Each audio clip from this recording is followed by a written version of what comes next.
On a gray Monday morning in downtown San Diego, the silence inside Department 42 felt heavier than usual.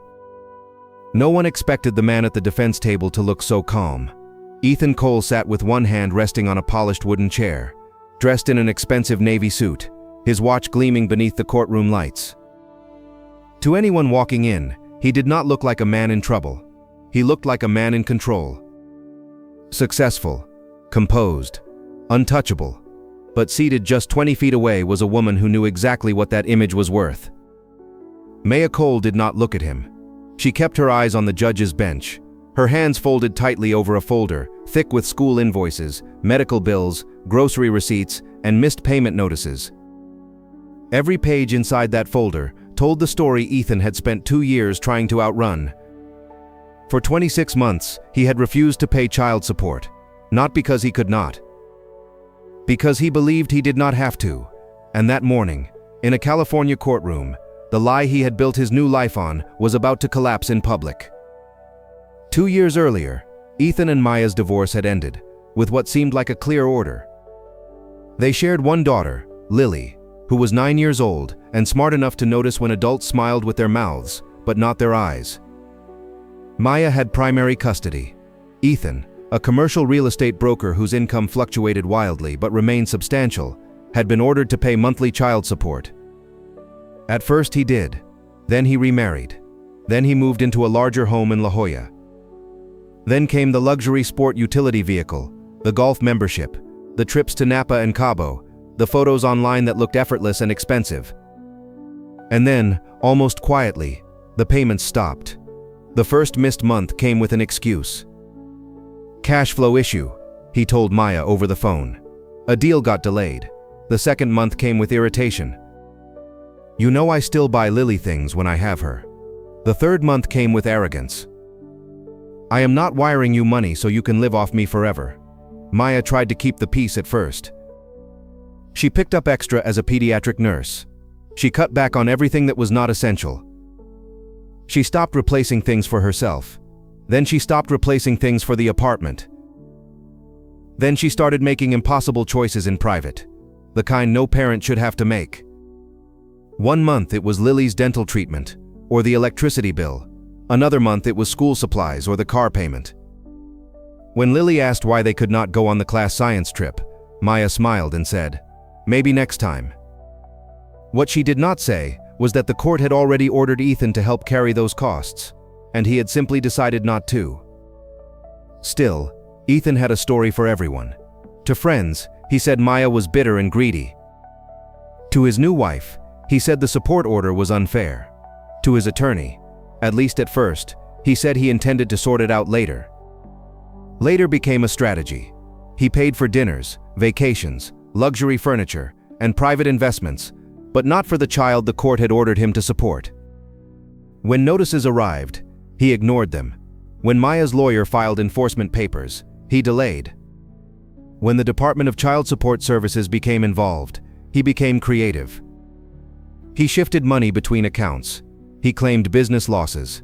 He insisted his income had dropped. But numbers, unlike people, are hard to manipulate forever. Maya's attorney, Elena Vargas, was patient, precise, and impossible to intimidate. She had seen men like Ethan before, fathers who confused obligation with negotiation and delay with victory. She subpoenaed bank records, commission statements, property disclosures, travel charges, membership fees, wire transfers. Piece by piece, the image Ethan had crafted began to crack. The man claiming hardship had spent more on wine, travel, and club dues in 8 months than he had paid toward his daughter in 2 years. The hearing that finally arrived was not dramatic in the way television portrays courtrooms. No shouting, no surprise witness bursting through the door. It was worse for Ethan than that. It was methodical. Judge Rebecca Holloway entered promptly at 8:30 a.m., reviewed the filings, and began with the kind of calm tone that makes a courtroom even tenser. "Mr. Cole," she said, "this matter concerns alleged non-payment of court-ordered child support, accrued arrears, and enforcement." Ethan's attorney stood first, trying to frame the issue as a misunderstanding, business volatility, temporary setbacks. Informal contributions outside the order, gifts for the child, clothing purchases, family outings. Judge Holloway listened without interruption. Then Elena Vargas stood. She did not raise her voice. She did not need to. Your Honor, this is not a case about inability. It is a case about refusal. She walked the court through the timeline, month by month. Missed payments, accrued arrears, prior notices, evasive responses, documented spending. She submitted exhibits showing Ethan's luxury expenditures during the same period he claimed he could not comply. Then she placed one photo into evidence. It was not a glamorous one. No yacht. No resort. It was a screenshot from Ethan's own social media. A birthday dinner for his new wife in Beverly Hills. Candlelight, champagne, a designer watchbox on the table. The caption read, "For the people who deserve the best." Eleanor let the image sit in silence for a moment. Then she said, his daughter was wearing the same sneakers to school with the soles separating. For the first time that morning, Ethan looked at Maya. She still did not look back. The judge asked direct questions next. Mr. Cole, did you or did you not know there was an existing court order? Yes. Did you seek a lawful modification when you believed the amount was no longer appropriate? No. Your Honor? Did you continue discretionary spending during the period of non-payment? Ethan hesitated. His attorney shifted in his seat. Yes. That one word changed the air in the room. Because once a case stops being about confusion and becomes about choice, courts see it differently. Maya testified briefly. She did not perform pain. She simply described life as it had been. Rent pressure, bills, missed opportunities for Lily, the embarrassment of calling providers to ask for more time, the exhaustion of explaining to a child why one parent keeps promises and the other keeps excuses. Then came the moment no one in the room had expected. Elena called Lily's school counselor. Not to dramatize the case, to establish impact.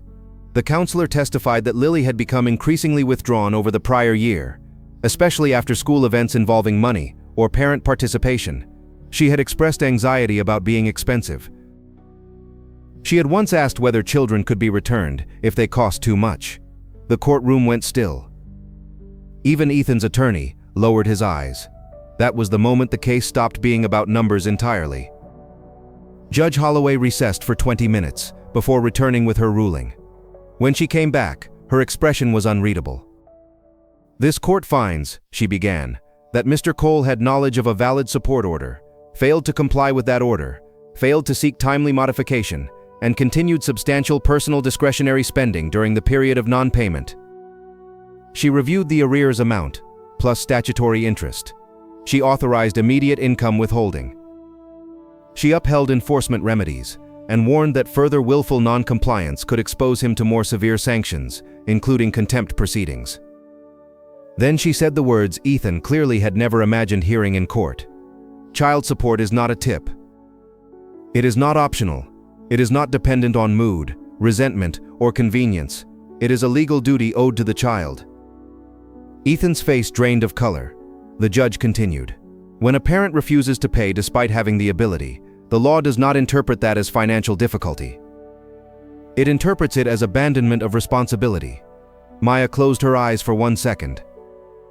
Not out of victory, out of release. Because for 2 years, she had carried the weight of his decisions in silence. And now, finally, someone with authority had named what it was. After the hearing, Ethan tried to approach her in the hallway. Maya. She turned, calm and tired. This was never about punishing you, she said. It was about making you face what your daughter was paying for your pride. He had no answer. For the first time in years, he looked like a man who understood that consequences are not always loud when they arrive. Sometimes they come in stamped orders, payroll deductions, judicial findings, and a child's quiet question that follows you longer than any debt ever could. That night, Maya picked Lily up from after-school care and took her for ice cream. Nothing extravagant, just a small place near the water, with metal chairs and a tired neon sign in the window. Lily smiled more than usual. And Maya realized something as she watched her daughter laugh.